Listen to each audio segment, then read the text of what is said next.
Démystifier les incoterms, au-delà des normes EXW, FCA, CPT, CIP, DAP et DPU.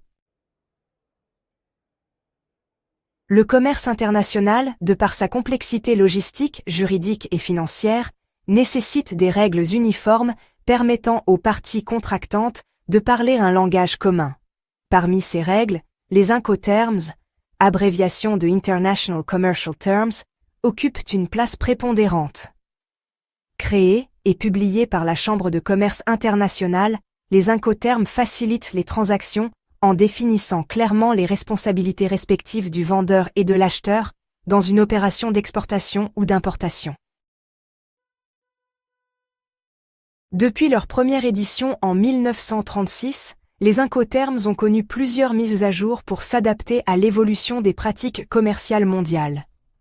La version la plus récente, Incoterms 2020, introduit des clarifications majeures et des ajustements pour refléter la réalité actuelle des échanges internationaux.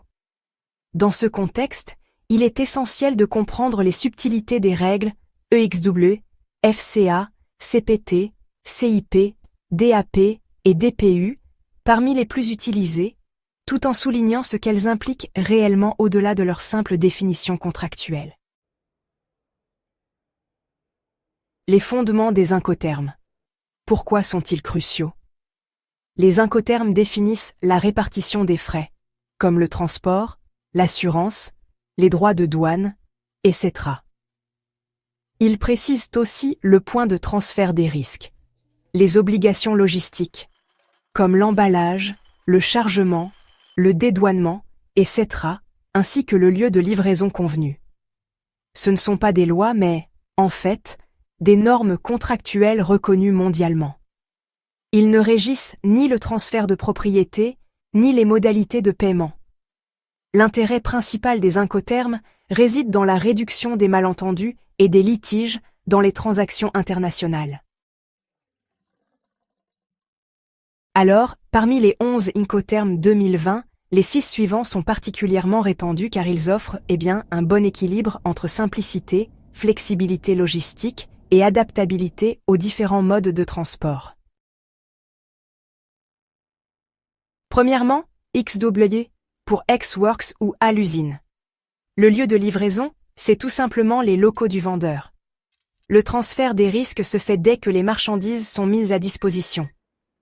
Les responsabilités du vendeur?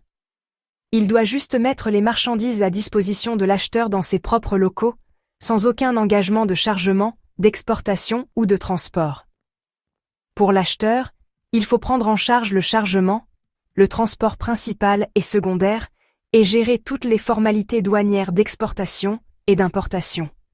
Mais attention, EXW est souvent mal utilisé. Il convient mal aux expéditions internationales, car le vendeur n'a pas à s'occuper de la douane export, ce qui est franchement irréaliste dans de nombreux pays. Il est donc plus adapté aux transactions domestiques ou intra-européennes, sous certaines conditions. Ensuite, le FCA, ou Free Carrier, franco-transporteur.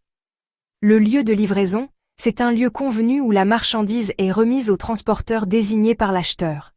Les responsabilités du vendeur incluent le chargement de la marchandise sur le véhicule de transport si le lieu de livraison est chez lui, ainsi que le dédouanement à l'export.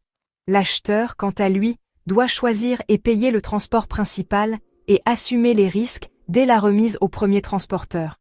En fait, FCA est l'Incoterm le plus recommandé pour les ventes internationales, où l'acheteur organise le transport principal. Il offre un bon équilibre de responsabilité et une sécurité juridique claire. Et puis, il permet aussi l'usage de la lettre de transport maritime, le fameux connaissement avec mention à bord, qui est nécessaire pour certaines lettres de crédit. So, CPT, or Carriage Paid to, Port Payé Jusqu'à, means the place of delivery is the agreed destination. But, the transfer of risks actually happens at the moment the goods are handed over to the first carrier. The seller has to pay for the transport all the way to the destination, and also handle export clearance. Meanwhile, The buyer takes on the risks as soon as the goods are with the carrier and is responsible for import formalities. You know, CPT can be a bit confusing because even though the seller pays for the freight, the risk is transferred so early, right at the carrier handover. If there's no transport insurance in place, this can definitely lead to misunderstandings. Next, we have CIP, which stands for Carriage and Insurance Paid to, Port Payé, Assurance Comprise Jusqu'à. The delivery spot is, again, the agreed destination, and the risk transfers as soon as the goods are handed to the first carrier. The seller is responsible for paying both the transport and insurance. Incoterms 20T20 actually recommends a minimum Clause A level, and of course for export clearance. The buyer, on the other hand, takes over at arrival and manages importation. CIP is often chosen when the seller wants to give the client a bit of extra security. Here, the seller must provide insurance, which is a key difference from CPT, and it really adds an extra layer of protection. Now, DAP, delivered at place, or rendu au lieu de destination, means the goods are delivered to the agreed place, but not unloaded. The transfer of risks happens upon arrival, just before unloading. The seller is in charge of transport all the way to the destination and export clearance. The buyer is responsible for unloading and handling import formalities and duties. DAP honestly makes things simpler for the buyer, but it can be quite a burden for the seller, who has to organize all the international transport. This Incoterm is especially attractive in B2C settings, like e-commerce. DPU, or delivered at place unloaded, rendu, au lieu de destination, déchargé. The delivery location is the agreed destination, but importantly, after unloading. The transfer of risks happens only once the goods are unloaded. The seller's responsibilities include transportation all the way to the destination and, yes, unloading the merchandise. The buyer is responsible for import formalities. Now, DPU is actually the only Incoterm where the seller is responsible for unloading. It's really useful in very specific scenarios like construction sites or logistics warehouses, but honestly, you should avoid it if the seller doesn't control the unloading point. Let's talk about the strategic impacts of your Incoterm choices. First, cost management. Picking a favorable Incoterm lets you control your supply chain and negotiate better transport prices. A seller with strong logistics capabilities will often prefer CPT or DAP to offer a turnkey solution. Second, risk management. Some Incoterms, like CIP, allow you to transfer risk early while still providing insurance coverage to the buyer. This can really boost trust in business relationships.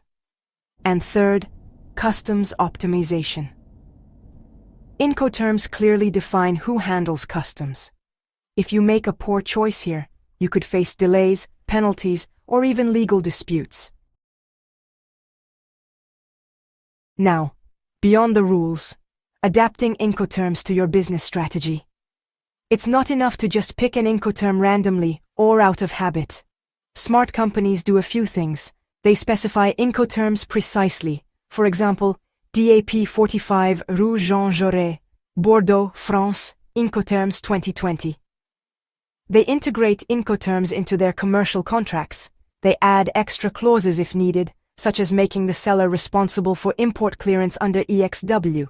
And of course, they train their commercial, logistics, and legal teams on the practical implications. In conclusion, Incoterms are both legal and strategic tools. They aren't just technical details, they actually define the framework of every international transaction.